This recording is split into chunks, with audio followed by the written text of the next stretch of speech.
Halo teman-teman, perkenalkan nama saya Afkulisia Donation Ipar.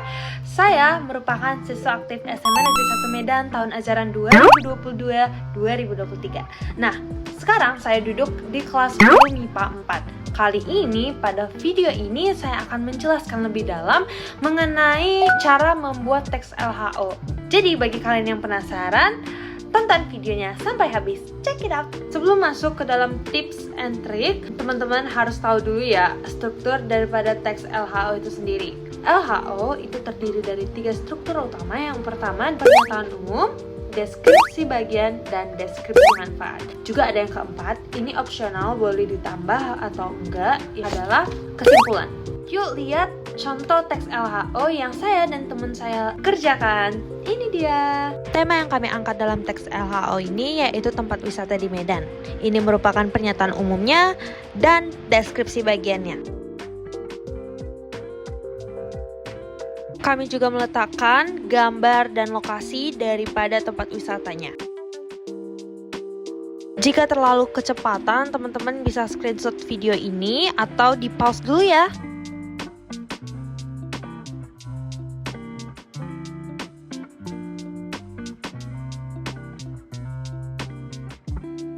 Nah, ini merupakan deskripsi manfaat yang kami tulis. Selain itu, kami juga membuat tabel pengklasifikasiannya seperti ini. Jadi pembaca atau teman-teman dapat mengerti nih apa inti atau garis besar yang ingin kami sampaikan pada teks LHO ini.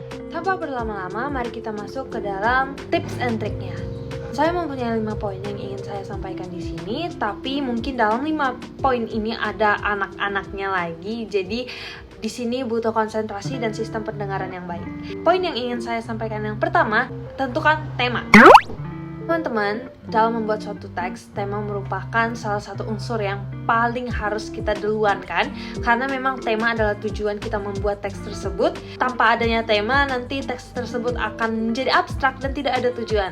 Dan tips dari saya, buatlah tema yang cangkupannya lebih kecil sehingga dapat lebih mudah kita menganalisisnya. Mungkin untuk pemula itu lebih baik. Yang kedua, kumpulkan informasi dari apapun, boleh dari internet, majalah, buku, koran.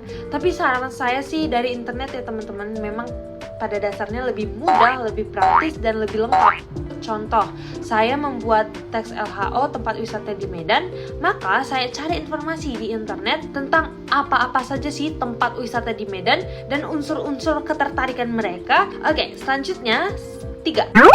Cari persamaan. Saya mempunyai 2 kali tahap klasifikasi. Yang pertama, kita mengklasifikasikan dari informasi yang kita dapat di internet itu. Yang kedua, kita mengklasifikasikan lebih kompleks lagi atau lebih tepatnya melengkapi ya daripada klasifikasi tahap pertama.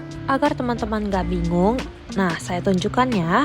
Ini merupakan informasi yang saya terima dari Google. Saya copy paste aja dan saya kumpulkan dalam satu tempat, yaitu Word. Teman-teman, tips dari saya dalam membuat suatu persamaan, teman-teman bisa pakai 5W1H dan satu lagi 4. Klasifikasi yang saya maksud seperti ini teman-teman. Jadi 5W1H dan 1 4 itu dapat kita jadikan suatu pertanyaan yang dapat menyatukan persamaan-persamaan informasi sebelumnya.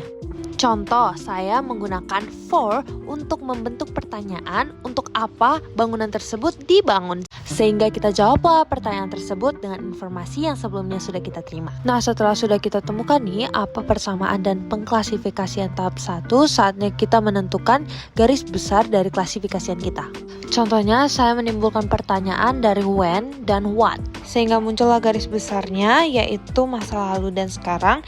Dan untuk pertanyaan what itu saya bentuk dengan kalimat yang lebih simpel lagi agar pengklasifikasian secara tabelnya lebih mudah dibaca dan lebih singkat. Teman-teman bisa lihat sendirilah apa kegunaan dari 5W1H and 1 4 itu. Nah, sekarang kita masuk ke dalam pengklasifikasian tahap 2 yang dimana membuat tabel seperti ini agar lebih mudah dipahami dan menambah kekurangan dari garis besar yang sudah kita kita buat sebelumnya. Sebelumnya kan pada religi hanya beberapa saja seperti Masjid Raya Al-Masyun, Masjid Al-Osmani, Kuil Sri Mariaman, dan sebagainya. Sekarang kita tambahin nih, seperti GPIB Immanuel Medan, Vihara Gunung Timur, Gereja Katedral Santa Maria, itu kita tambahi sesuai dengan garis besarnya, yaitu 6 agama yang dianut oleh Indonesia.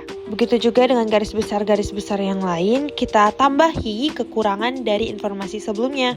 Setelah pengklasifikasian sudah selesai, saatnya kita menyusun teks LHO sesuai dengan struktur yang seharusnya. Yang pertama, pernyataan umum, yang dimana menjelaskan objek secara umum. Biasanya itu ditandai dengan kata adalah, merupakan, yaitu, atau sebagainya. Nah, yang kedua, deskripsi bagian berisikan tentang penggambaran objek secara rinci, mendetail. Biasanya isi dari deskripsi bagian itu terdapat dasar pengklasifikasiannya, pengertian, objeknya juga jangan lupa, yaitu.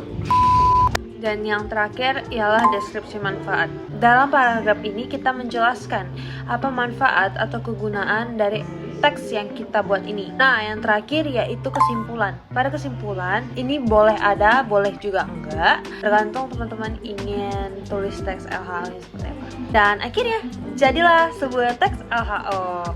Mungkin jika ada pertanyaan lebih dalam, teman-teman bisa tanyakan ke gurunya. Jangan malu bertanya. Ingat, malu bertanya, sesat di jalan. Sesat di jalan, tak tahu mau pulang kemana. Jadi, jangan sungkan untuk bertanya. Demikian yang dapat saya sampaikan. Jika ada tutur kata atau kesalahan yang saya katakan, mohon maaf ya teman-teman. Terima kasih atas perhatian teman-teman udah menonton video ini dari awal hingga akhir. Saya Apkri Syedole, izin undur diri. Salam sukses!